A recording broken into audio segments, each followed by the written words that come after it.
Recently, the City of North Charleston named a park after legendary Reverend Edward A. McClain.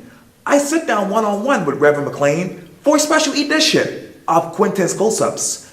And be sure to download the free Quintin's Close-Ups app in your Apple or Google Play stores, or listen to this interview later on the free iHeartRadio app. Reverend McClain, it's so good to see you again. My friend, it's always my pleasure to see you. Likewise. Yes. Catch me up. Tell me what is going on with you. I know that you were gone one time for vacation, and I want to talk to you about the park. What is going on with you? Well, it's a rest period, somewhat. I'm retired from the active pastoracy, and so I spend a lot of time in Atlanta and places where my children are. But aside from that, I'm here to deal with the Interdenominational Ministers Alliance, of which I chair. And it's just been a wonderful time. Wonderful time. Yeah. You talk about wonderful time. I gotta take you back to May 16th. Okay. A park in North Charleston, named after you. It says here, Reverend Edward A. McClain Park. How does that park describe you? Well, I'm glad you asked that question, because I've been asking myself that. Let me say, first of all, that I'm grateful and appreciative to the mayor and the council members of North Charleston for honoring me, and I consider that an honor.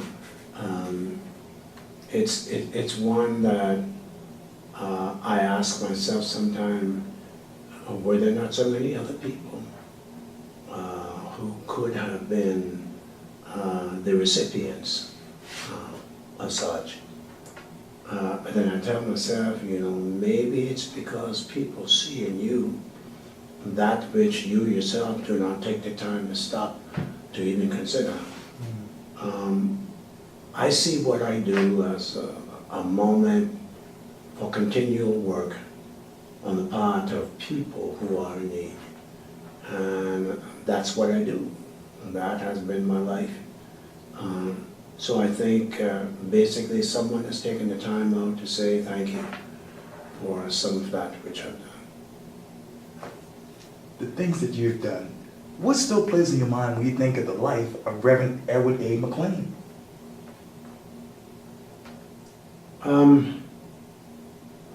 I think my life has been wrapped up in helping others to be successful. I started with my children. We have 9 children, 7 girls and 2 boys. And my wife and I, we basically spent our lives helping them to be successful in their walks of life, because we feel somehow that if we could do that, we would get the benefits as a result of that. They themselves would do it to their children, and it would keep right on going. And the beauty of it is that we are 31 grandchildren in the way, 16 great-grandchildren, and 2 great-great-grandchildren. And we have never had a moment yet to say that we are saddened or sorry because of the fact that their lives were not as they ought to be. So we're grateful, more than grateful, that at least the life that we chose to lead them in, they are following in it and demonstrating the same to their children. You talk about children, you talk about lives, you talk about North Charleston. I just went back while I was at work looking at our interview from October 3rd, 2017, and I guess a couple of months right after that, Reggie Burgess became the police chief in North Charleston. When you think of him, what sticks out in your mind? Reggie, for me, has been the ideal person. I ask the question, why couldn't it have been done earlier? But God moves in a mysterious way. And oftentimes, we cannot see his way because we're always thinking our way. But no, there was a time for Reggie. There was an opportunity and a moment that was designed just for him. And that moment is now. I think he's going to do exceptionally well. He has the respect and the love of his peers and those who work with him, as well as others in the community. That's true. And if you're going to work in a community, there's a need to have the respect of those who live in that community, and Reggie has that respect. And so for me, I'm just happy that we got a moment that we could help him to be all that he desires to be and that we believe that he can be. You talk about moments. Let me get you back here to downtown Charleston. Obviously, and on most days, most people around here are pausing to think about the 9 lives that were lost at Mother Emanuel AME Church, obviously 3 years ago. 3 years ago to right now, what memories still play in your mind about the victims? The victims, a number of them were very close friends of mine. Pastor Pinkney and Pastor Simmons. We were in school together, Pastor Simmons and I, that is. So we knew each other very well. It's a shock for the city of Charleston that such a thing happened. It's one that I think we probably will never get over in a broad sense. But I'm just so happy at the way we handled it. Emmanuel,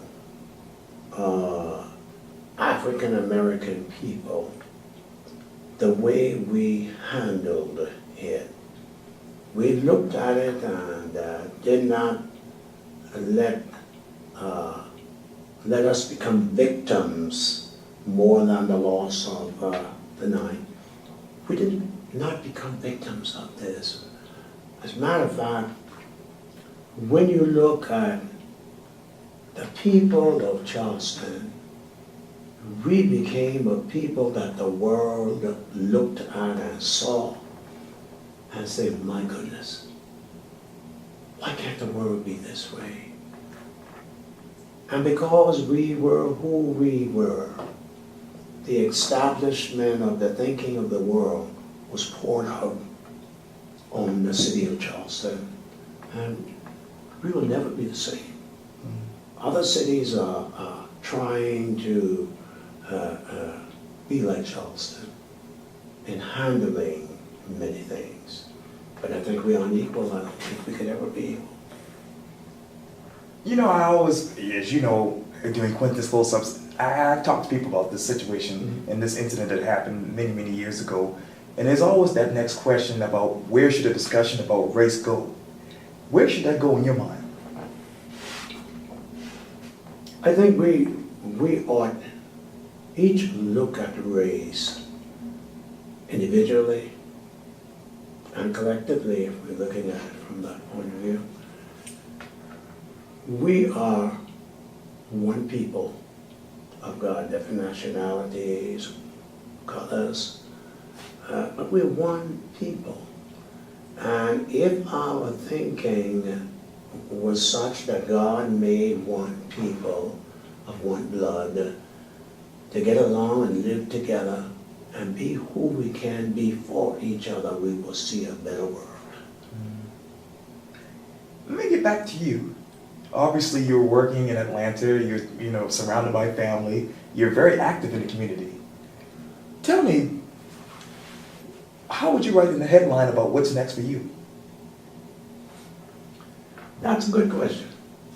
I suppose, Quintin, when I look at what's next in my life, each day I get up, I thank God for the day that I'm seeing, because I realize that when I close my eyes at night, I don't have an assurance that I'm going to wake up in the morning. So when God allows me another day he does it for a purpose, for a reason. That's right. And that day for me is to get in a running mode to help somebody who needs my help. And you know what I found out? I found out that there are so many people in need of our help. If we just become an extensive people, be there to help people who are in need, to provide that moment for them of what am I going to do next? Well, I've got some help. I've got somebody who can give me a sense of direction. And when you do that and the day closes, you can look and say, God, thank you for another day that you've given me, Yes. and the allowance of helping somebody as I pass along this way. Why do people come to you for help? Everybody I talk to says, I gotta go to Reverend McClain about this. I need Reverend McClain on my board. I need Reverend McClain for this. What is unique about you and your helping skills? That's a good question. And maybe I don't have all of the answers. Okay. But one of the things I know is that I'm honest, I'm fair. If I've got something to say, I say it. And I always try to remember I can say things and not be cutting and hurting to people. I can say things the way I want people to say it to me. And in so doing, I look at things in such a way that asks the question, is this helping or is it hurting? And if it's helping, hey, I'm here to help you to do everything I can do to move what you're doing further down the road. And if I can do that, I feel my living is not in vain. That is so good to hear.